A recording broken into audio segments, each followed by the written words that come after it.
جی S herbal wholesale Ayurvedic ادویات کا قابل اعتماد مرکز۔ تجارت کے خواہش مند حضرات کو ہم مکمل ٹریننگ دیتے ہیں۔ ہمارے ساتھ تجارت کر کے بھرپور پیسہ کمائیں۔ علماء کرام، حفاظ، ڈاکٹرز اور میڈیکل والوں کے لیے خصوصی رعایت۔ تفصیلات کے لیے ابھی رابطہ کریں۔ سنشائن ہربل مایوس شادی شدہ مردوں کے لیے جڑی بوٹیوں سے تیار کردہ اثردار دوا۔ اس کے علاوہ وزن بڑھانے اور موٹاپا کم کرنے کے لیے لاجواب دوائیں انڈیا میں کہیں بھی حاصل کرنے کے لیے ابھی کال کریں۔ چوکو اسٹار اعلیٰ کوالٹی کے عمدہ لذیذ چاکلیٹس علماء، حفاظ اور تجارت کرنے والوں کے لیے بہترین موقع۔ چوکو اسٹار اورنگ آباد۔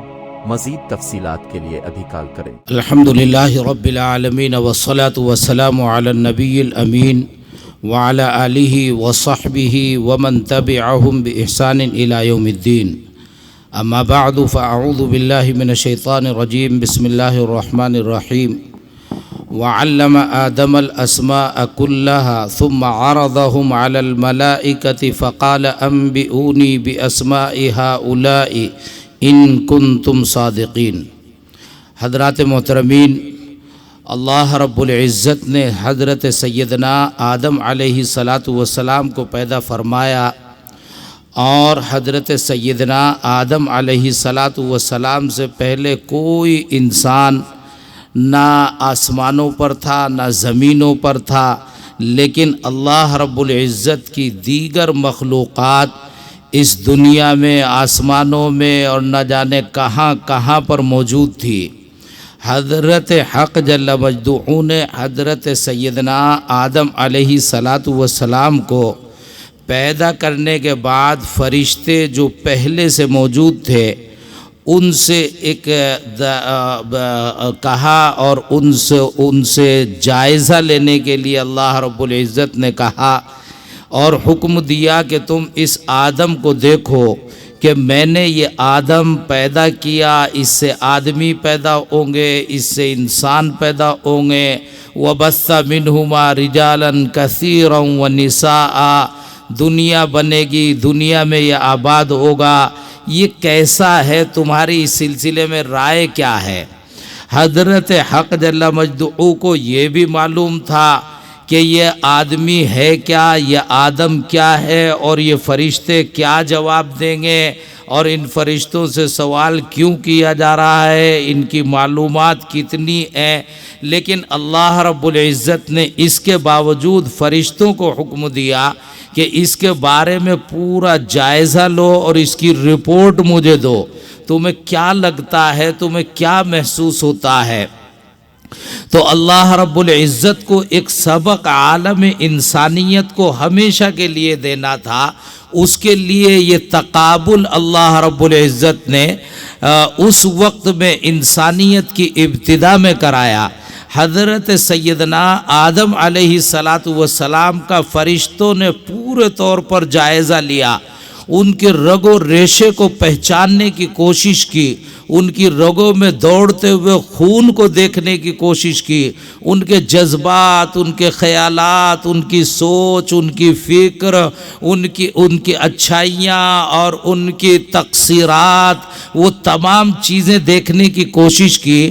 اور پھر فرشتوں نے اللہ رب العزت کے سامنے جو اپنا جائزہ رپورٹ پیش کی، تو اس میں فرشتوں نے قرآن کریم کہتا ہے، یہ بتایا کہ اے اللہ نحن نسبح بحمدک ونقدس لک، آپ بہت پاک ہیں، آپ بہت صاف ہیں، آپ بہت بلند و بالا ہیں، آپ کی بڑائی، آپ کی کبریائی، آپ کا علو مرتبت، آپ کی عزت و ارتقاء، اس تمام کو بیان کرنے کے لیے ہم فرشتوں کی جماعت بہت کافی ہے۔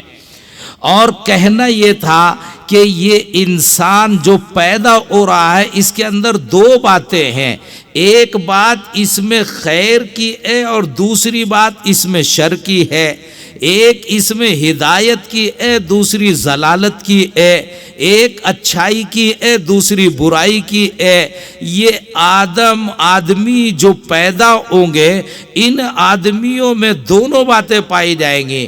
ان میں کچھ خیر والے لوگ ہوں گے، کچھ شر والے ہوں گے، اور کچھ ایک ہی آدمی کے اندر کبھی خیر غالب ہو جائے گی، کبھی شر غالب ہو جائے گا۔ یہ دونوں چیزیں اس کے اندر ہیں۔ اور اللہ رب العزت کی ذات اتنی بڑی، اتنی بڑی، اتنی بلند و بالا کہ اس کی مخلوقات میں کوئی ایسی مخلوق ہو جو اللہ کے قوانین کی خلاف ورزی کا کوئی تصور کر سکتی ہو یا اس کو عمل میں لا سکتی ہو، یہ فرشتوں نے کبھی سوچا نہیں تھا۔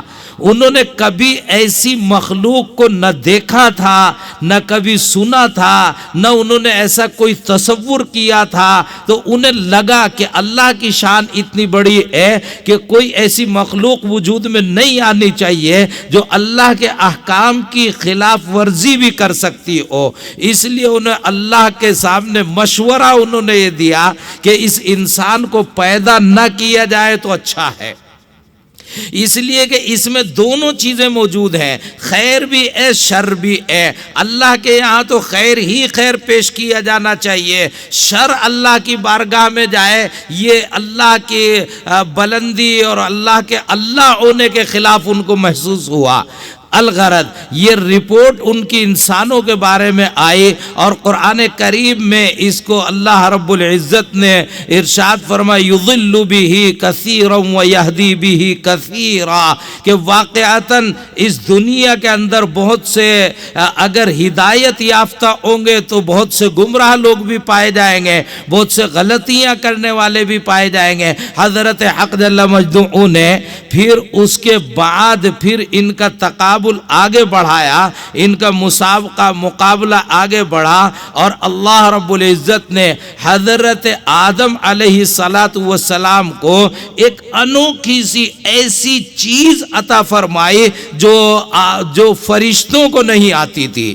اور اللہ رب العزت کے فرشتے اللہ کی رات دن تسبیح بیان کرتے تھے، بیٹھ کر اللہ اللہ کرنا، اللہ اللہ کرنا، یفعلون ما یؤمرون، اللہ نے جو حکم دے دیا وہ تمام ایک بس اللہ کی طرف سے حکم ہوا اور انہوں نے اس کو عملی جامہ پہنا دیا، یہی ان کا کام تھا۔ تو اللہ اللہ تو وہ رات دن کرتے تھے، تسبیح تو وہ رات دن پڑھتے تھے، عبادتیں تو وہ رات دن کرتے تھے۔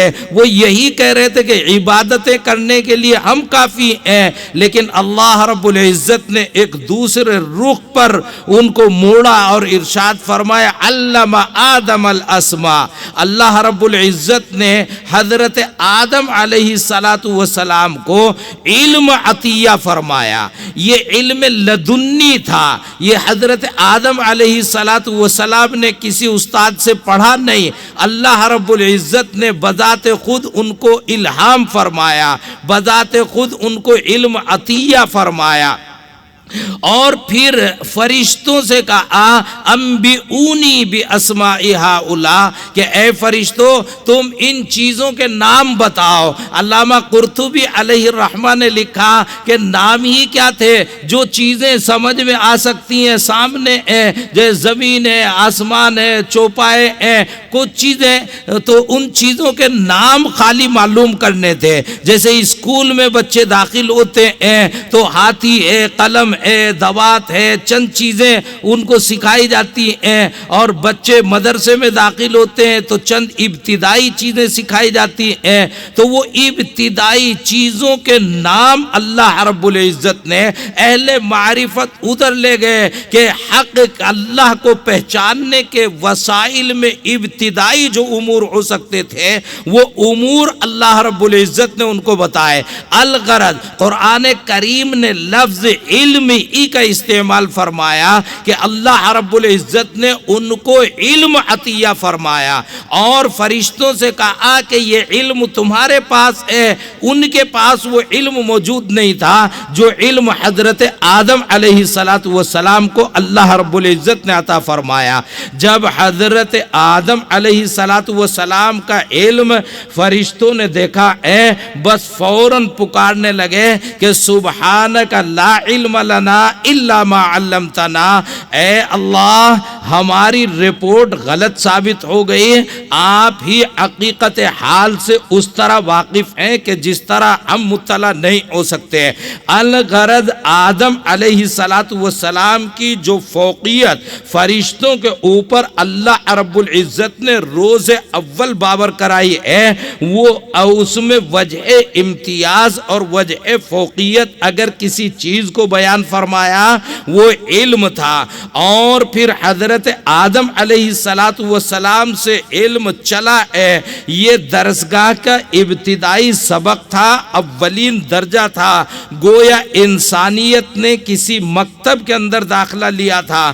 پھر اس کے بعد انبیاء علیہ السلام آتے چلے گئے ہیں اور علم الہی حضرت حق جل مجدہ کی طرف سے دنیاوی علوم کی رہنمائی بھی ہوئی اور دینی علوم کی رہنمائی بھی ہوئی۔ کچھ علوم کو ہم براہ راست دینی علوم سے تعبیر کرتے ہیں اور کچھ کو براہ راست دنیاوی علوم سے تعبیر کرتے ہیں۔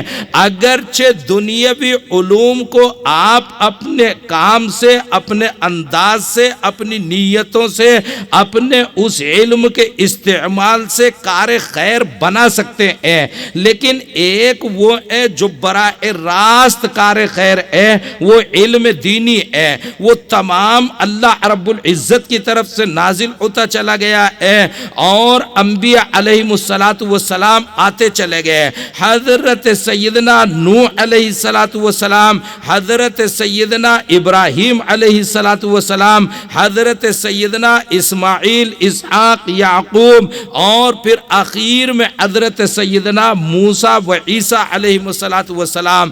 علم بڑھتا چلا گیا ہے، گویا طالب علم کلاس بائی کلاس آگے بڑھتا چلا گیا۔ سب سے اخیر میں امام الانبیاء جناب محمد الرسول اللہ صلی اللہ تعالی علیہ وسلم اس دنیا کے اندر تشریف لائے اور اب گویا انسانیت اپنی انتہا کو پہنچ رہی تھی۔ طالب علم اسکول کی آخری کلاس میں پہنچ چکا تھا، طالب علم جو ہے مدرسے کی آخری درسگاہ میں پہنچ چکا تھا۔ حضرت امام الانبیاء جناب محمد الرسول اللہ صلی اللہ علیہ وسلم پر وہ تمام علوم نازل کر دیے گئے جو اولین اور آخرین تمام کو دیے جانے تھے۔ حضرت نبی اکرم علیہ السلام نے ارشاد فرمایا ہے کہ اوتیت علم الاولین والآخرین، جتنے اب تک علوم اس دنیا کے اندر بذریعے انبیاء آنے تھے وہ تمام کے تمام، اور صبح قیامت تک جتنے علوم آنے ہیں وہ تمام کے تمام مجموعہ رسالت مآب جناب محمد الرسول اللہ صلی اللہ علیہ وسلم۔ آپ علیہ السلام پر علم کا مجموعہ کب اور کیسے نازل ہوا تفصیل طلب امور ہیں۔ آخر یہ ہوا ہے کہ آپ علیہ السلام لوگوں کے درمیان زندگی گزارتے تھے۔ آپ نے تو ارشاد فرمایا کہ لا رہبانیت فی الاسلام، لوگ دنیا میں ایک طریقہ اختیار کرتے تھے کہ جب وحدہ لا شریک کی عبادت کا غلبہ ان کے اوپر ہوتا تھا تو وہ اپنے علاقوں کو چھوڑ کر جنگلوں اور بیابانوں میں جا کر سنیاس لے لیا کرتے تھے، جھوپڑیاں ڈال کر اور ساری دنیا سے الگ ہٹ کر زندگی گزارتے تھے۔ وہ نہ بیویوں کے، نہ بچوں کے، نہ احباب کے، نہ ملک کے، نہ ملت کے، وہ دنیا سے کٹ کر رات دن اللہ اللہ کرتے تھے۔ رسول اکرم علیہ السلام نے اس امر کو پسند نہیں فرمایا۔ آپ علیہ السلام نے اس کو پسند فرمایا فرمایا کہ آپ اسی معاشرے کے درمیان ہو، معاشرتی زندگی کے جتنے تقاضے ہیں ان تمام تقاضوں کو پورا کرتے ہوئے احکم الحاکمین کی رضا کو حاصل کرنے میں کامیاب ہوں۔ یہی وجہ ہے کہ رسول اکرم علیہ السلام قرآن کریم کے نازل ہونے نبوت کے اعلان کے بعد جب کبھی بازاروں کی طرف نکلتے اور جب کبھی دنیاوی امور انجام دیتے لوگوں کو تعجب ہوتا تھا کہ مالی آذر رسول یأکل الطعام ویمشی فی الاسواق، یہ کہتے ہیں کہ ہم رسول ہیں اور ادھر یہ کاروبار بھی کرتے ہیں، ادھر یہ معاش اور معیشت کے مراحل سے بھی گزرتے ہیں۔ آج بھی لوگ یہی سمجھتے ہیں کہ مولوی ایسا ہونا چاہیے جو مصلی تک محدود ہو یا درسگاہ کی تپائیوں تک محدود ہو، اس کے علاوہ معاش اور معیشت کے مسائل ہیں، سیاست اور سماج کے مسائل ہیں، ان میں مولوی آج کے لوگوں کو بھی عدم نہیں ہوتا۔ اور جب رسول اکرم علیہ السلام کو عدم نہیں ہوتا تھا، آپ علیہ السلام کو لوگ عدم نہیں کر پاتے تھے۔ جہاں رسول اکرم علیہ السلام خانہ کعبہ سے ادھر نکلے، لوگوں کے درمیان آئے، آپ نے اپنے کاروبار کا انداز لوگوں کو باور کرایا، آپ نے اپنی سیاست لوگوں کو باور کرائی، آپ نے اپنی معاشرت کا لوہا منوایا، تو لوگوں کو تعجب ہونے لگا کہ ایک طرف تو یہ کہتے ہیں کہ میں سب سے بڑا مولانا ہوں اور دوسری طرف یہ ہمارے چھکے چھڑانے میں کامیابی حاصل کر رہے ہیں۔ رسول اکرم علیہ السلام اپنوں کے درمیان اور غیروں کے درمیان انتہائی درجے ایسے کامیاب ترین، ہر میدان کے اندر کامیاب ترین انسان تھے۔ رسول اکرم علیہ السلام اس زمانے میں، آج بھی آپ لوگ تجارت کرتے ہیں، شاید آپ کے پورے مجمع کے درمیان بمشکل چند نام ایسے ہوں جو رسول اکرم علیہ السلام کی ڈگر پر چلتے ہوئے بھی نظر آئے۔ آپ علیہ السلام اس زمانے میں ایکسپورٹ بھی کرتے تھے، امپورٹ بھی کرتے تھے۔ ایکسپورٹر آپ سے بڑا اس زمانے کے اندر نہیں پیدا ہوتا تھا۔ رسول اکرم علیہ السلام اس جزیرت العرب سے بیرون ممالک مال سپلائی بھی کرتے تھے اور بیرون ممالک سے مال منگایا اور امپورٹ بھی کرتے تھے۔ آپ علیہ السلام نے اس زمانے کے اندر تجارتی طویل ترین اسفار اختیار کیے ہیں۔ آپ علیہ السلام عجیب و غریب انداز آپ علیہ السلام کا تھا۔ رسول اکرم علیہ السلام اونٹوں کی اعلیٰ پیمانے کی تجارت کیا کرتے تھے۔ رسول اکرم علیہ السلام کے بارے میں بسا اوقات لوگ بیان کرتے ہیں کہ آپ تو بکریاں چراتے تھے، آپ جو ہے آپ یتیمی کے مراحل میں تھے، آپ بھوک کی شدتوں کی وجہ سے غربت کی انتہا کو پہنچے ہوئے تھے۔ یہ رسول اکرم علیہ السلام کے اختیار کردہ مسائل تھے۔ رسول اکرم علیہ السلام ان چیزوں کے لیے کبھی مجبور نہیں تھے۔ رسول اکرم علیہ السلام کی تو عادت مقدسہ تھی کہ جو کچھ آ جاتا تھا وہ تمام امت کے درمیان، ضرورت مندوں کے درمیان تقسیم کر دیتے تھے۔ رسول اکرم علیہ السلام کی 100 بکریاں کم سے کم ہوا کرتی تھی، اور یہ نہیں کہ آپ علیہ السلام بذات خود بکریاں چراتے پھر رہے ہیں، ان کو تو امت کے بلکہ عالمی پیمانے کے مسائل کو حل کرنا تھا۔ آپ کے اندر عجز ایسا تھا، تواضع ایسی تھی، آپ کے اندر انکساری ایسی تھی کہ آپ کو ضرورت پڑتی تو اس میں کوئی تکلف آپ کو نہیں ہوتا تھا۔ بئی معنی نہیں کہ آپ عیاذم باللہ ثم علیاذ باللہ ایک چرواہے کا کام کرتے تھے، نہیں، کبھی نہیں کیا۔ آپ علیہ السلام تو شہنشاہ دو عالم تھے. آپ علیہ الصلوۃ والسلام تو بادشاہوں کے بادشاہ تھے، لیکن رسول اکرم علیہ الصلوۃ والسلام کے چرواہے، کاروبار کے لیے خدام، وہ تمام متعین ہوتے تھے. رسول اکرم علیہ الصلوۃ والسلام نے بازار میں اونٹ بیچنے کے لیے، اونٹوں کے بازار لگتے تھے جیسے آپ کے یہاں بیلوں کے بازار لگتے ہیں، تو اونٹوں کے بازار لگتے تھے.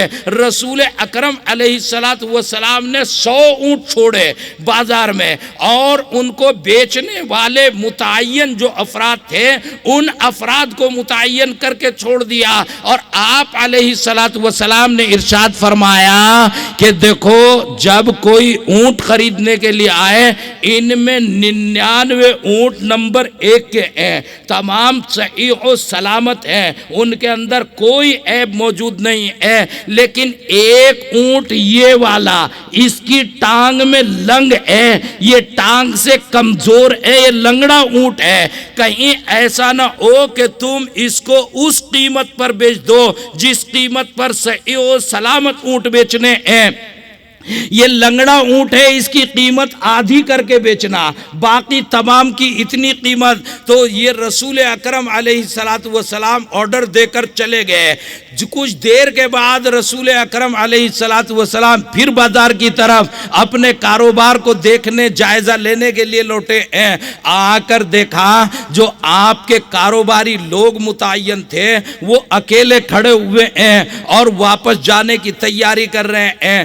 رسول اکرم علیہ الصلوۃ والسلام نے معلوم کیا کہ کیا صورتحال ہے. انہوں نے بتایا کہ شام کے علاقے سے کچھ افراد آئے تھے، 5-6 افراد تھے، انہوں نے آ کر یہاں اونٹ والے کھڑے ہوئے ہیں، پھر وہاں دوسرے کھڑے ہوئے ہیں، وہاں تیسرے کھڑے ہوئے ہیں. انہوں نے آ کر معلوم کیا کہ محمد نام کے کوئی شخص کے کوئی اونٹ یہاں پر بکنے کے لیے آئے ہوئے ہیں، وہ کدھر ہیں؟ تو وہ ادھر پوچھتے پوچھتے معلوم کرتے ہوئے آئے ہیں. آ کر انہوں نے معلوم کیا ہم سے تفصیلات تو ریٹ متعین ہو گیا، اور انہوں نے 100 کے 100 اونٹ خرید لیے. وہ ابھی تھوڑی دیر پہلے گئے ہیں. آپ علیہ الصلوۃ والسلام نے پوچھا ہے کہ وہ لنگڑے اونٹ کی قیمت کم کر دی تھی، تو وہ سٹ پٹائے فوراً اور کہنے لگے کہ حضرت ہمیں تو یاد ہی نہیں رہا، خیال ہی نہیں رہا. رسول اکرم علیہ الصلوۃ والسلام نے ارشاد فرمایا یہ پیسے ایک اونٹ کی آدھی قیمت غلط آ گئی، آپ نے عیب والا اونٹ بغیر اطلاع دیے فروخت کر دیا اور قیمت بھی پوری وصول کر لی. رسول اکرم علیہ الصلوۃ والسلام نے ان سے پوچھا اور ان کو ساتھ لیا کہ وہ لوگ کدھر سے نکلے ہیں. آپ علیہ الصلوۃ والسلام سواریوں کے ذریعے تیز رفتاری کے ساتھ نکلے ہیں اور جا کر اس خریدار قافلے کو پکڑنے میں اور ان سے ملنے میں کامیابی حاصل کی.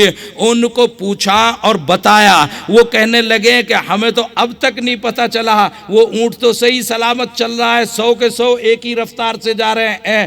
رسول اکرم علیہ الصلوۃ والسلام نے ان کو بتایا ایک اونٹ اس میں ایسا ہے ویسا ہے، اس کے اندر یہ عیب ہے، اس کی قیمت اتنی کم کرنی تھی، وہ یہ قیمت واپس لے لو.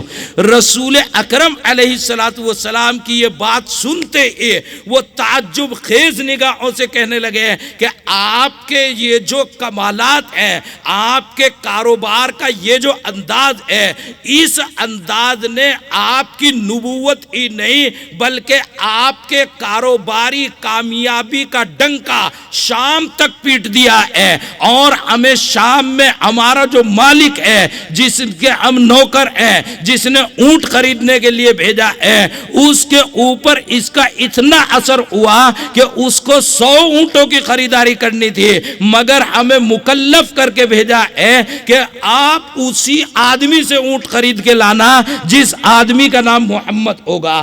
رسول اکرم علیہ الصلوۃ والسلام کا یہ کمال جب ان لوگوں نے دیکھا ہے، معاً جتنے قافلے میں تھے تمام کے تمام مسلمان ہو گئے. الغرض کہنا یہ ہے کہ رسول اکرم علیہ الصلوۃ والسلام اس زندگی میں بھی اتنے بڑے کامیاب ترین آدمی ہیں کہ شاید آپ کو مثالیں دنیا کے اندر کم ملیں گے۔ رسول اکرم علیہ السلام ان لوگوں کے درمیان تمام تر تقاضوں کو پورا کرتے ہوئے ایک وقت مخصوص کرتے تھے جس میں اللہ کی عبادت ہوتی، اللہ ہوتے اور رسول اللہ ہوتے۔ تنہائی پسند کرتے تھے، تنہائی اختیار کرتے تھے۔ کبھی کبھی یہ تنہائی کا وقت بڑھ جاتا تھا، کبھی کبھی یہ تنہائی کا وقت گھٹ جاتا تھا۔ ایک موقع 40 برس کی عمر پر رسول اکرم علیہ السلام کا ایسے آیا کہ آپ کو تنہائی زیادہ پسند ہونے لگی اور وہی غار حرا پر آپ تشریف لے جاتے۔ اسی تنہائی کے عالم میں جب عابد و معبود کے درمیان کوئی خاص رشتہ قائم ہو رہا تھا، حضرت جبرائیل علیہ السلام تشریف لائے اور قرآن کریم رسول اکرم علیہ السلام پر نازل ہوا۔ حضرت سیدنا آدم علیہ السلام سے علم کی ابتدا ہوئی تھی، انتہا ہوتے ہوئے حضرت حق جل مجدہ نے اولین آیات میں ارشاد فرمایا ہے اقرأ بسم ربک الذی خلق۔ پھر علم کا دور و دورہ کہ اب یہ نہیں کہ علم عطیہ الہی ہوگا، علم لدنی ہوگا اور علم اللہ کی طرف سے ملہم ہوگا، اس کا الہام اور القاء قلوب کے اوپر کر دیا جائے گا۔ نہیں، اب ان منزلوں میں آ چکا ہے کہ آپ پڑھو، علم کو حاصل کرنے کے لیے آپ کو پابند کر دیا گیا ہے۔ علم اب لدنی اور وہابی نہیں بلکہ علم کسبی کا دور بھی آ چکا ہے۔ آپ پڑھو، قرآن کریم کا علم حاصل کرو۔ ارشاد فرمایا وَعَلَّمَكَ مَا لَمْ تَكُنْ تَعْلَمْ، جو چیزیں تمہیں معلوم نہیں ہیں حضرت حق جل مجدہ کی مدد سے ان چیزوں کو حاصل کرنے کی جد و جہد کرو۔ الغرض تقاضے ہیں، کیسے کیسے تقاضے کس کس وقت میں آئے۔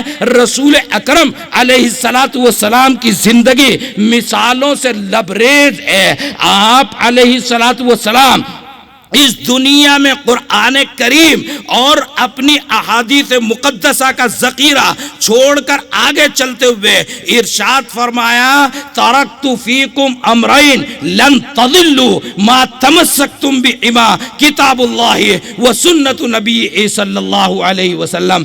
رسول اکرم علیہ السلام اس دنیا سے تشریف لے گئے ہیں اور اپنے بعد قرآن کریم احادیث مقدسہ وہ ذخیرہ چھوڑتے ہوئے ایک لفظ ایک جگہ اور ارشاد فرمایا، عام لوگوں کی زبانوں پر حدیث ہوتی ہے کہ العلماء ورثۃ الانبیاء، یہ قرآن کریم تو وہی ہے جو نازل ہوا تھا، مگر رسول اکرم علیہ السلام جو اس قرآن کریم کے پڑھانے والے تھے، معلم تھے، ان کی نیابت اس دنیا کے اندر چلے گی، اصالت ختم ہو گئی۔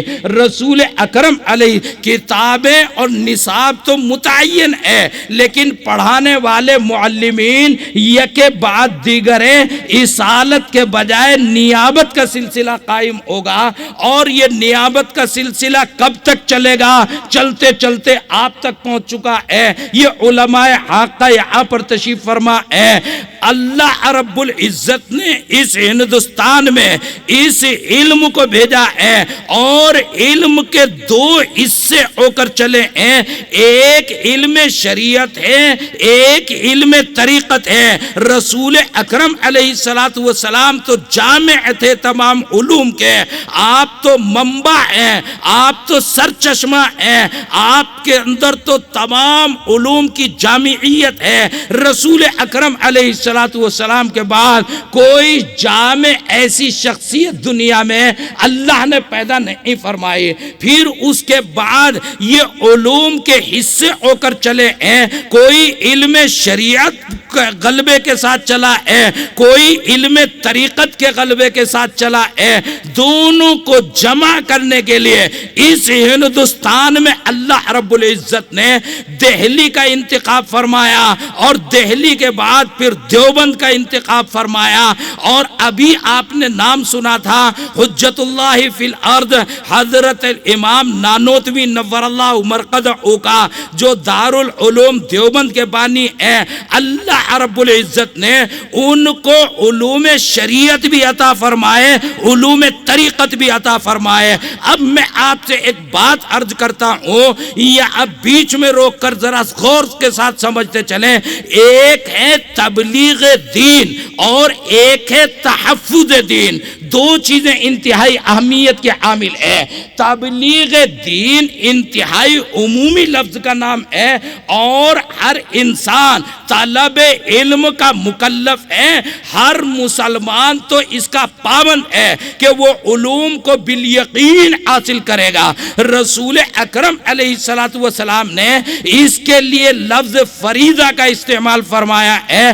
ہر مسلمان اس کو نماز پڑھنی، روزہ رکھنا، زکوٰۃ دینی، حج کرنا، حلال حرام کی تمیز کرنی، وہ تمام چیزیں، وہ علم کا طلب کرنا اور علم کو ایک کے بعد دوسرے کی طرف منتقل کرنا، جس لیے ہم پیدا کیے گئے۔ ما خلقت الجن والانس الا لیعبدون، اللہ رب العزت کو پہچاننا، مسلمان ہو کر زندگی گزارنا، محیای و مماتی للہ رب العالمین کے نعرے بلند کرنا، اس کے لیے یہ ایک علم دین کی تبلیغ ہے جو عمومی طور پر تمام مسلمانوں کا فریضہ ہے، تمام مسلمان اس کو انجام دیتے ہیں۔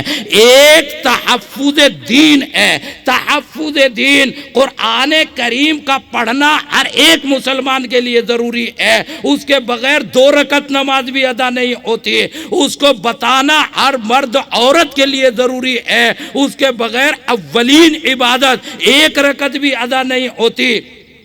وہ تبلیغ دین کا امر ہر ایک کے لیے ضروری ہے، مگر جیسے حضرت مفتی صاحب نے ابھی نکتہ بیان فرمایا کہ قرآن کریم کی حقیقت و حقانیت اور دنیا میں الجھتی گتھیوں کو سلجھانے کی استطاعت، وہ جو تحفظ دین کا شعبہ ہے، جب دنیا کہیں الجھ چکی ہو، مسائل کہیں الجھ چکے ہوں، اس وقت میں دین کی گتھی کو سلجھانا یہ ذمہ داری مدارس اسلامیہ کی ہے۔ یہ افراد، یہ رجال سازی، یوں تو قرآن کریم لقد یسرنا القرآن هل من مدکر، قرآن کریم تو آسان ہے، اس میں غور و فکر ہر آدمی کرے، ترجمہ قرآن پڑھے، تفسیر قرآن پڑھے، دین کی کتابیں پڑھے، ہندی میں پڑھے، انگریزی میں پڑھے، ترکی میں پڑھے، کسی بھی زبان کے اندر قرآن کریم پڑھتا ہو، یہ ہر ایک مسلمان کا فریضہ ہے۔ لیکن تحفظ دین کے لیے قرآن کریم کی گہرائی اور گہرائی اس کا جائزہ، میں ندوۃ العلماء میں پڑھتا تھا، غالباً اس وقت کا واقعہ ہے، کہیں اخبار سے ایک تراشا میں نے پڑھا، امریکہ کے کسی ملک کا واقعہ ہے، مجھے پورے طور پر یاد نہیں ہے، وہاں عجیب و غریب صورتحال پیش آئے۔ یہاں ہمارے یہاں تو بعد میں یہ صورت پیش آتی ہے، اب آنے لگی ہے، جب عورتوں کی ڈیلیوری اور ولادت کا وقت ہوتا ہے تو عام طور پر پہلے ہمارے یہاں بچے گھروں میں ہو جاتے تھے اور کوئی دایا انا کوئی آ جاتی تھی تعاون کے لیے، لیکن اب ہمارے یہاں بھی عام طور پر ہاسپٹلوں کے اندر بچے پیدا ہوتے ہیں اور نزاکتیں ہیں، مجبوریاں ہیں، آج کل کی بیماریاں اور پریشانیاں الغرض۔ وہ امریکہ کے کسی ملک میں کسی ہاسپٹل کے اندر 2 عورتیں ایک ساتھ ایڈمٹ ہو گئی اتفاقاً، اور دونوں کا ڈیلیوری کا کیس تھا، اس کے بھی یہاں بچہ پیدا ہونا تھا، اس کے بھی یہاں، اور صورتحال تھوڑی نازک دونوں کی تھی، اس کی بھی صورتحال نازک، اس کی بھی صورتحال نازک۔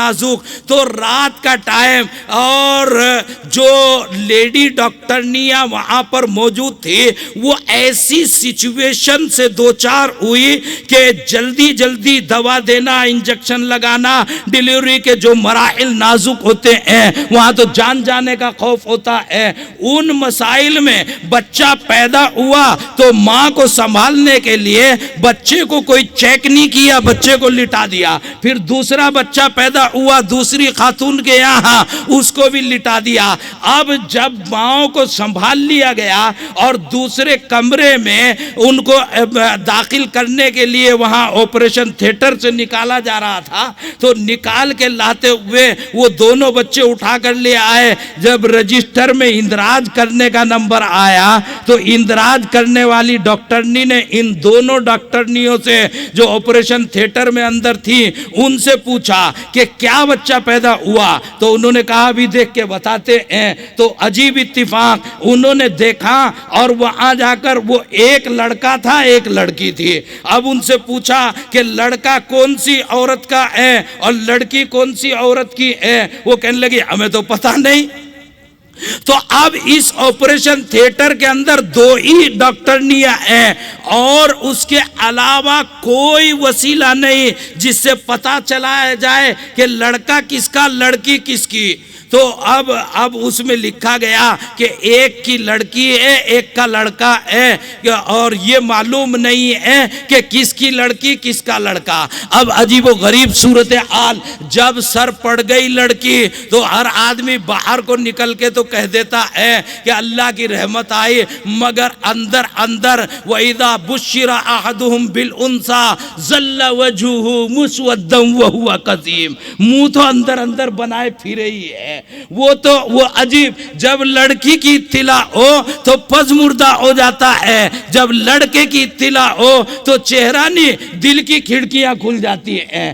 اب وہاں بھی یہی اختلاف شروع ہو گیا۔ وہ عورت کہتی ہے لڑکا میرا لڑکی اس کی، وہ کہتی ہے نہیں لڑکا میرا ہوگا لڑکی اس کی ہوگی۔ دونوں میں اختلاف اتنی شدت اختیار کر گیا کہ مسئلہ کورٹ میں پہنچ گیا۔ اب کورٹ میں تحقیقات چاہے کتنے بڑے جج بیٹھے ہوں، وہ آپریشن تھیٹر میں تو موجود تھے نہیں۔ آپریشن تھیٹر میں تو دو لیڈی ڈاکٹر تھی اور دونوں لکھوا چکی کہ ہمیں پتہ نہیں کس کا لڑکا کس کی لڑکی۔ تو ساری تحقیق تاریخ پہ تاریخ لگتی تھی اور تحقیق جا کر اس رجسٹر پر اینڈ ہو جاتی تھی۔ وہاں سے آگے پھر جج فیصلہ کریں تو کس طرح کریں، اور عورت ایک بھی اس کے لیے تیار نہیں کہ لڑکی مجھے مل جائے، وہ کہتی لڑکا میرا، وہ بھی کہتی ہے لڑکا میرا۔ تو اب یہ عیسائی جج تھے اور عیسائیوں میں تحقیق کا مادہ تو پایا ہی جاتا ہے، وہ ریسرچ اور تحقیق میں لگے رہتے ہیں رات دن۔ تو انہوں نے کوشش اور جد و جہد کی، لیکن ساری کوشش آپریشن تھیٹر کے دروازے پر جا کر اینڈ ہو جاتی تھی، آگے کوئی کوشش کام نہیں آتی۔ عجیب اتفاق، اس ہاسپٹل کے جو اہم انچارج تھے وہ مسلم ڈاکٹر تھے اور انہی کی ڈیوٹی تھی تاریخ پر کورٹ میں اس مقدمے کی پیروی کرنے کے لیے جانے کی۔ تو وہ کھڑے ہوئے تھے، جب جج فیصلہ کرنے کو سوچتے اور ساری تحقیقات جو ہے وہ کر چکے، کہیں نتیجے پر نہیں پہنچ پاتے، عورتوں کو مطمئن نہیں کر پاتے، کوئی فیصلہ نہیں دے پاتے، انہوں نے بھپتی لیتے ہوئے مذاق اڑاتے ہوئے، تین جج بیٹھے ہوئے تھے عیسائی، اور انہوں نے مذاق اڑاتے ہوئے ان مسلم ڈاکٹر صاحب سے کہا کہ بھائی تمہارا تو عجیب و غریب قسم کا دعویٰ ہے کہ تمہارے قرآن میں ہر مسئلے کا حل موجود ہے، ذرا تم ہی بتا دو اس مسئلے کا حل قرآن میں کیا ہے۔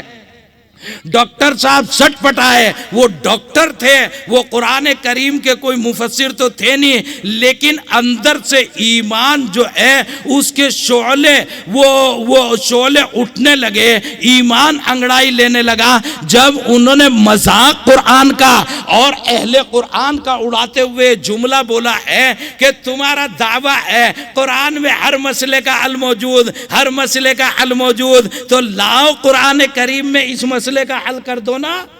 تو ڈاکٹر صاحب کا ایمان جو ہے ان کو جھنجھوڑنے لگا۔ انہوں نے کہا کہ جناب جج حضرات، عزت کے ساتھ آپ سے درخواست ہے کہ میں قرآن کریم کا مفسر نہیں ہوں، لیکن مجھے یقین کامل ہے کہ قرآن کریم میں اس مسئلے کا حل بھی بالیقین موجود ہوگا۔ مجھے اجازت دیں میں قرآن کریم کے جو ماہرین علماء ہیں ان علماء کرام سے تھوڑی سی ڈسکس کر لوں، ان سے کچھ میں معلومات حاصل کر لوں۔ تو ان کو اگلی تاریخ لگا دی گئی اور ان ججوں نے اس یقین کے ساتھ کہ جناب کوئی تحقیق نہیں ہو سکتی، کیوں؟ اس لیے کہ آپریشن تھیٹر کے گیٹ پر جا کر تحقیق کو اینڈ ہو جانا ہے۔ وہ عورتیں جو وہاں موجود تھی وہ لکھوا چکی کہ ہمیں معلوم نہیں، تو کون سا اللہ ان کو بتانے کے لیے آسمان سے نازل ہوگا؟ لہذا انہوں نے ایک تاریخ اور لگا دی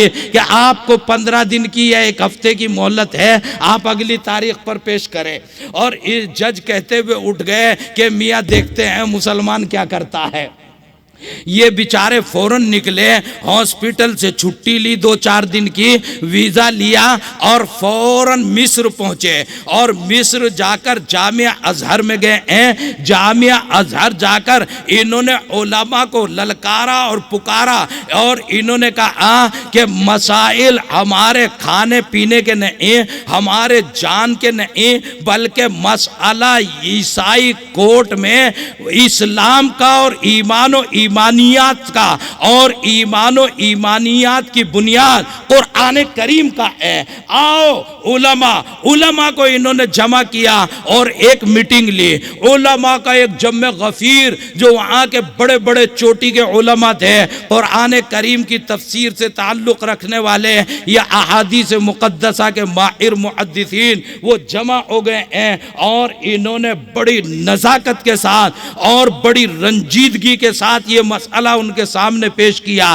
جب یہ انتہائی درجے کرب و بے چینی کے ساتھ مسئلہ پیش ہی کر رہے تھے تو ایک عالم ربانی انہی کے درمیان سے اٹھے ہیں اور کہنے لگے کہ ڈاکٹر صاحب اتنا بے چین ہونے کی چندہ ضرورت نہیں ہے، صورتحال یہ ہے کہ رسول اکرم علیہ السلام پر جو قرآن کریم نازل ہوا، اس مسئلے کے حل کے لیے اس قرآن کریم میں کوئی پارہ نازل نہیں ہوا، کوئی سورت نازل نہیں ہوئی، کوئی آیتیں نازل نہیں ہوئی، ایک جملہ قرآن کریم میں ہے، ایک جملے نے پورا مسئلہ آج سے صدیوں پہلے حل کر دیا تھا۔ قرآن کریم نازل ہوا تھا، مسئلہ کیا ارشاد فرمایا اور حل کیا ارشاد فرمایا؟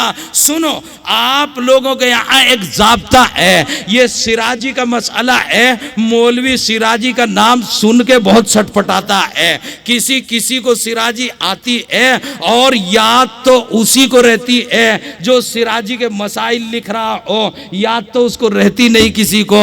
سراجی میں ایک مسئلہ لکھا ہے، ضابطہ اور قانون ہے اسلام کا، کہ اگر ابا مر جائیں، ایک لڑکا ایک لڑکی، بس کوئی اور وارث نہ ہو، ایک لڑکا ایک لڑکی اپنے پیچھے چھوڑ کر مریں اور 3 لاکھ روپے ہوں، تو لڑکے کو ملیں گے 2 لاکھ اور لڑکی کو ملیں گے 1 لاکھ۔ یہ مسئلہ تو بغیر تخریج کے سب کی سمجھ میں آ رہا ہے۔ لڑکے کو دوہرا حصہ ملتا ہے اور لڑکی کو اکہرا حصہ ملتا ہے۔ یہ 2 صورتیں ہیں، ضابطہ قانون سیدھا کہ یہ لڑکا ہوگا تو اس کو 2 لاکھ روپے ملیں گے اور لڑکی ہوگی تو اس کو 1 لاکھ روپے ملیں گے، سیدھا ضابطہ لکھا ہوا ہے۔ اب صورتحال کیا؟ قرآن کریم میں اس کے لیے ایک جملہ ہے قانون کے، لِلذَّكَرِ مِثْلُ حَظِّ الْأُنثَيَيْنِ، کہ لڑکے کو دوہرا حصہ ملے گا، لڑکی کو اکہرا حصہ ملے گا۔ مفسر قرآن نے کھڑے ہو کر ارشاد فرمایا کہ حضرت حق جل مجدہ جب ہمارا مال دنیا میں تقسیم کراتے ہیں، لڑکے کو ڈبل حصہ دیتے ہیں، لڑکی کو سنگل حصہ دیتے ہیں، ممکن نہیں ہے کہ جب آسمان دنیا سے اللہ رب العزت براہ راست رزق نازل کرتے ہیں تو یہ کیوں کر ہو سکتا ہے کہ اللہ لڑکے کو دوہرا حصہ نہ دیتے ہوں، لڑکی کو اکہرا حصہ نہ دیتے ہوں؟ یقیناً لڑکے کا دوہرا حصہ ہے، لڑکی کا اکہرا حصہ ہے۔ یہ قرآن کریم ایک قرآن کریم کا اوپر کی عبارت ہے، اوپر کا مفہوم ہے، ایک نیچے کا مفہوم ہے۔ یہ علماء جانتے ہیں، بلکہ پڑھے لکھے اسکول کے بھی لوگ جانتے ہیں کہ کوئی بک پڑھتا ہے، ریڈنگ کرتا ہے، اوپر کا مطلب سمجھتا ہے، اور کوئی اس کی تہ میں اتر کر نیچے کا مطلب سمجھتا ہے، گہرائی اور گہرائی میں جاتا ہے۔ ارشاد فرمایا کہ ڈاکٹر صاحب آپ جاؤ ہاسپٹل میں، ان دونوں عورتوں کو طلب کرو اور دونوں عورتوں کی چھاتیوں سے دودھ لو، اور دونوں عورتوں کی چھاتیوں سے دودھ لے کر لیبارٹی ٹیسٹ کے لیے بھیج دو، جس کے وٹامنز ڈبل ہوں گے اس کا لڑکا ہوگا، اور جس کے دودھ کے وٹامنز آدھے سنگل ہوں گے اس کی لڑکی ہوگی۔ اس لیے کہ چھاتیوں میں دودھ رزق الہی ہے جو اللہ رب العزت براہ راست نازل فرماتے ہیں، اور ضابطہ ہے للذکری مثل حظ الانثیین، لڑکے کا حصہ ڈبل ہے اور لڑکی کا حصہ سنگل ہے۔ بس ڈاکٹر صاحب کو بات سمجھ میں آ گئی، سیدھے ہاسپٹل پہنچے اور تاریخ آنے سے پہلے عورتوں کو بلایا اور دونوں کا دودھ لے کر لیبارٹی ٹیسٹ کرایا۔ لیبارٹی ٹیسٹ میں ایک عورت کے دودھ میں وٹامنز 100% تھے اور دوسری کے دودھ میں وٹامنز جو ہے 50% تھے۔ یہ رپورٹ لے کر اگلی تاریخ پر پہنچے ہیں۔ جب یہ رپورٹ پیش کی ہے اور ضابطہ بیان کیا کہ قرآن کریم میں ہے للذکر مثل حظ الانثیین، تو تینوں جج عیسائی متفق ہو گئے کہ اس سے بہتر کوئی فیصلہ دنیا کے اندر نہیں ہو سکتا، اور قرآن کریم کے مطابق فیصلہ کر دیا کہ جس عورت کی چھاتیوں کے دودھ میں وٹامنز 100% ہیں لڑکا اس کا ہے، اور جس کی میں 50% ہیں لڑکی اس کی ہے۔ لڑکے کا طاقتوں کا قوتوں کا فرق ہے۔ قرآن کریم نے ارشاد فرمایا الرجال قوامون علی النساء، یہ قوام جو ہے یہ 100% کی وجہ سے ہوتے ہیں، اور قوام کے ماتحت خواتین وہ 50% کی وجہ سے ہوتی ہیں۔ کہنا یہ ہے کہ قرآن کریم میں تمام تر مسائل کا حل تو موجود ہے، سیاسی ہیں، سماجی ہیں، معاشرتی ہیں، اقتصادی ہیں، ملی ہیں، اجتماعی ہیں، انفرادی ہیں، لیکن قرآن کریم کو یا تو ہم نے پڑھا نہیں اور پڑھا ہے تو ہم نے انتہائی درجے اس کو محدود کر دیا ہے۔ میں کہہ رہا تھا کہ ایک تعلیم دین یا ایک تبلیغ دین کا شعبہ ہے جو عمومی تمام مسلمانوں کے لیے ہے، ایک تحفظ دین کا شعبہ ہے۔ یہ تحفظ دین جہاں مسائل کی گتھیاں الجھ جائیں ان کو سلجھانے کے لیے مدارس اسلامیہ کی آبیاری انتہائی درجے ضروری ہے۔ یہ جو قدیم منہج کے مدارس ہیں یہ انتہائی اہمیت کے حامل ہیں۔ آج جدید دور تقاضا کر رہا ہے کہ ہاف ٹائم اسکول کی تعلیم ہو، ہاف ٹائم مدرسے کی تعلیم ہو، ایک ہی بچہ قرآن کریم کا ماہر ہو، قرآن کریم کی متعدد زبانوں میں لوگوں کے اور جو اسکول اور کالجز کے لوگ ہیں ان کے ذہنوں کے قریب جا کر اس کی تبلیغ کر سکتا ہو، اس کی ترجمانی کر سکتا ہو۔ واقعتاً آج ضرورت ہے کہ نئے مدارس اس انداز پر وجود میں آئے، مگر جن مدارس کو آپ دقیانوسی مدارس کہتے ہیں، جن مدارس سے یہ رجال کار، یہ علماء کرام تیار ہو کر آئے ہیں، وہاں جامعیت ہے، شریعت کی بھی جامعیت ہے، طریقت کی بھی۔ اس جامعیت سے قرآن کریم کے جو گہرائیاں ہیں، جو گتھیاں ہیں، جو تحفظ دین کا شعبہ ہے، جو دین کی مسائل کی گتھیاں سلجھانے کا مسئلہ ہے، اس کے لیے ان قدیم ترین مدارس کا بقا انتہائی درجے ضروری ہے۔ وہ بھی ملت کی ایک اہم ترین ترین ضرورت ہے، یہ بھی ملت کی موجودہ ایک اہم ترین ضرورت ہے۔ مجھے ابھی حضرت کی ترجمانی سے معلوم ہوا کہ یہ مدرسہ ذوالنورین ہے اور اس میں دو نور ہیں، ایک نور علم الہی کا ہے،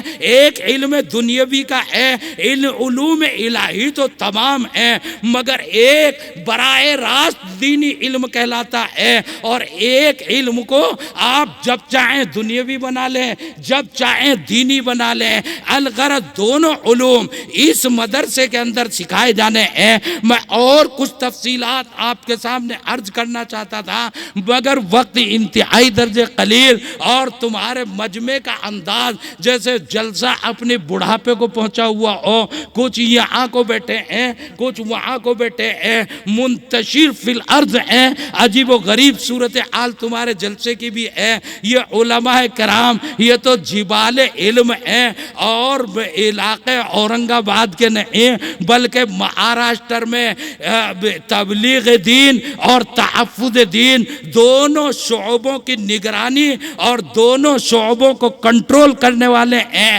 یہ علماء۔ اللہ رب العزت ان کو اور بام عروج عطا فرمائے۔ یہ اس پر بھی اکتفا کیے بیٹھے ہیں کہ تم کسی انداز کو اختیار کرو، ہمیں دین تم تک پہنچانا ہے، ہم تو دین تمہارے تک پہنچا کر رہیں گے۔ مجھے کہنا یہ ہے کہ آج جو یہ صورتحال ہے کہ دنیاوی علوم کو مدرسے میں کتنا پڑھانا ہے، کب پڑھانا ہے، یہ حضرت نانوتوی نور اللہ مرقدہ سے لے کر آج تک نصاب کے اوپر باہر بیٹھے لوگ تبصرہ تذکرہ کرتے ہیں، اندر کا ان کو پتہ ہوتا نہیں ہے۔ آج بھی دارالعلوم دیوبند کا شعبہ انگریزی ایسا عجیب و غریب انداز کا ہے، ہمارے ہاں جامعہ ملیہ سے اور دیگر یونیورسٹیوں سے، علی گڑھ یونیورسٹی سے، کیا جین یونیورسٹی سے، یہ متعدد پروفیسرز حضرات کبھی کبھی امتحان کے لیے یا محاضرات اور لیکچر کے لیے آتے ہیں، جب وہ ہمارے اساتذہ سے نہیں دارالعلوم کے طلبہ سے بھی بات کرتے ہیں، وہ یہ کہنے پر مجبور ہو جاتے ہیں کہ ہمارے ہاں اتنا پرسنٹیج انگریزی فراٹے کی بولنے والوں کا نہیں جتنا پرسنٹیج آپ کے اس شعبے کے اندر موجود ہے۔ آج بھی دارالعلوم دیوبند میں انگریزی کے ایسے شعبے موجود ہیں۔ دنیاوی علوم کا جب جتنا تقاضا ہوا دارالعلوم دیوبند نے ہمیشہ اپنے نصاب کے اندر لچک رکھی ہے۔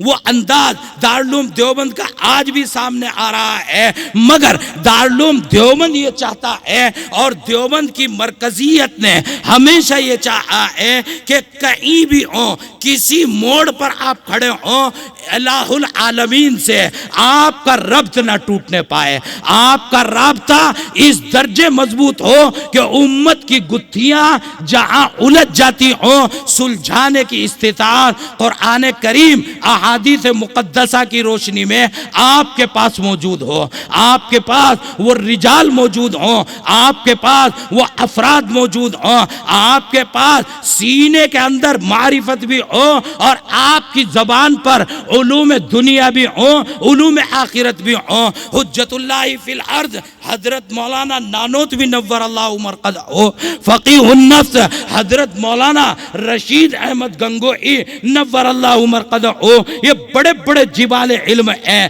جب جا کر سید الطائفہ حضرت حاجی امداد اللہ مہاجر مکی نور اللہ مرقدہ کے سامنے زانو تلمذ طے کرتے تھے، اگرچہ وہ بھی عالم کبیر تھے مگر مشہور حاجی صاحب کے نام سے تھے اور حاجی صاحب ہی بن کر رہتے بھی تھے، تو لوگ حضرت نانوتوی حضرت گنگوئی علیہ الرحمہ کو کبھی کبھی شاگرد چھوٹی جگہ بیٹھے ہوئے استاد کو دیکھ کر کبھی نہ خاطر ہوتا ہے تو اپنے استادوں کو مشورہ دیتے تھے کہ حضرت آپ حاجی صاحب کے یہاں کیوں جاتے ہیں، آپ تو اتنے بڑے علامہ ہیں، آپ تو علامۃ الدہر ہیں، آپ تو فقیہ النفس ہیں، آپ تو محدث جلیل ہیں، آپ ایک حاجی صاحب کے سے جا کر بیعت ہو جاتے ہیں، ان سے خلافت لیے پھر رہے ہیں، حضرت اچھا نہیں لگتا۔ تو حضرت دونوں حضرات ارشاد فرمایا کرتے تھے کہ تمہیں پتہ نہیں حاجی صاحب کے سینے کو اللہ رب العزت نے کون سے انوار عطا فرمائے ہیں۔ وہ انوار اور وہ تجلیات ربانی حضرت کو اللہ رب العزت نے عطا فرمائے۔ یہ ہماری مثال ایسی ہے جیسے بادام ہیں، اخروٹ ہیں، ہم نے کتابوں کے اندر ان کے فوائد کو خوب پڑھا ہے کہ بادام کھانے سے یہ فائدے حاصل ہوتے ہیں، اور ہم نے اس پر پوری تحقیق کی، پورے ریسرچ کیے ہوئے ہم لوگ موجود ہیں۔ ہمیں بادام کی خوبیاں اور خرابیاں خوب بیان کرنی آتی ہیں، اخروٹ کی خامیاں اور خرابیاں خوب بیان کرنی آتی ہیں، لیکن ہمارے پاس بادام اور اخروٹ موجود نہیں ہے۔ ہم ان کے اوپر تحقیقات تو کرتے ہیں۔ حاجی صاحب وہ ہیں کہ جن کے پاس جو ہے ریسرچ کے الفاظ تو موجود نہیں ہے، مگر جب کوئی جاتا ہے وہ جیب میں سے اخروٹ اور بادام نکال کے دے دیتے ہیں، کھاؤ، بغیر تحقیق کیے اور الفاظ کے بغیر بھی وہ بادام اور اخروٹ اپنا فائدہ پورے طور پر پہنچانے میں کامیابی حاصل کرتے ہیں۔ تو ہماری مثال الفاظ کی ہے، اور معانی اور حقانیت یہ علماء کرام ہیں، یہ آپ کے علاقے کو پہچانتے ہیں، آپ کے انداز کو پہچانتے ہیں، آپ کے لیے کیا اور کب کار آمد ہے اس تمام کو یہ لوگ پہچانتے ہیں۔ ضرورت اس بات کی ہے کہ آپ اپنے علماء کے دامن سے وابستہ ہوں۔ آج کی دنیا کا سب سے بڑا چیلنج اگر کوئی ہے وہ یہ ہے کہ علماء اور عوام کے درمیان خلیج جو پیدا ہوتی چلی جا رہی ہے وہ خلیج ختم کی جائے، وہ خلیج ختم ہو جائے۔ آپ اپنے علماء کی ہزار خامیوں کی طرف نگاہ نہ رکھیں۔ وہ عجیب و غریب صورتحال 2-4 منٹ آپ کی اور ضائع کرتا چلوں۔ ایک کتاب میں امام رازی، امام غزالی علیہ الرحمہ کا واقعہ لکھا ہے کہ امام غزالی 2 بھائی ہیں، ایک محمد غزالی اور ایک احمد غزالی۔ یہ محمد غزالی تو احیاء العلوم کے مصنف اور بڑے محدث جو مشہور و معروف امام غزالی ہے، ایک ان کے بڑے بھائی ہیں احمد غزالی۔ وہ دونوں کے ابا انتقال کر گئے اور امی نے دونوں کو پڑھایا۔ یہ چھوٹے والے جو احیاء العلوم کے مصنف ہیں یہ بڑے محدث ہوئے اور اپنے محلے کی مسجد میں درس حدیث دینے لگے۔ ان کا درس حدیث، پہلے مسجدوں ہی میں مدرسے چلتے تھے، درس حدیث اتنا کامیاب ہوا کہ دور دراز سے طلبہ اور بڑے بڑے علماء ان کے سبق میں آنے لگے۔ یہ اپنی مسجد کے امام بھی تھے اور یہ محدث بھی تھے مسجد کے۔ عجیب و غریب لوگوں میں چیمی گوئیاں ہونے لگی، مقتدیوں میں آپس میں تھوڑے دن بعد تبصرے ہونے لگے، اور مقتدی تو ہر ٹائم اس چکر میں رہتے ہیں کہ امام کی ٹانگ کھینچنے کا کوئی موقع آ جائے، کسی طرح بزرگ کو جو ہے روڈ پہ لایا جائے اور کوئی بدنام کرنے کی صورت ملے۔ پتہ نہیں یہ نماز پڑھنے جاتے ہیں یا امام کی خامیاں تلاش کرنے کے لیے جاتے ہیں۔ وہ امام صاحب کے خلاف تبصرے ہونے لگے کہ جناب امام صاحب نماز پڑھاتے ہیں، بڑے نیک آدمی، بڑے پائے کے محدث ہیں، لیکن ان کے بڑے بھائی احمد، ان کا گھر بھی قریب ہے، ایک ہی گھر میں دونوں رہتے ہیں، وہ بڑے بھائی ان کے پیچھے نماز پڑھنے مسجد میں آتے نہیں، وہ تو گھر میں اکیلے نماز پڑھ لیتے ہیں۔ تو کوئی نہ کوئی خرابی امام میں ایسی ہوگی کہ جس پر ہم مطلع نہیں، مگر گھر کا بھیدی بڑا بھائی ہے وہ مطلع ہوگا۔ یقیناً کوئی خرابی اس امام میں ہے کہ بڑا بھائی جو ہے اس کے پیچھے نماز پڑھنے نہیں آتا۔ عجیب و غریب جب تبصرے ہونے لگے تو کوئی مخلص مقتدی ہوگا، اس نے امام صاحب کو مطلع کر دیا۔ آ کر امام صاحب گھر میں گئے اور جا کر امی کے گھٹنوں سے لگ کے بیٹھ گئے اور ارشاد فرمایا کہ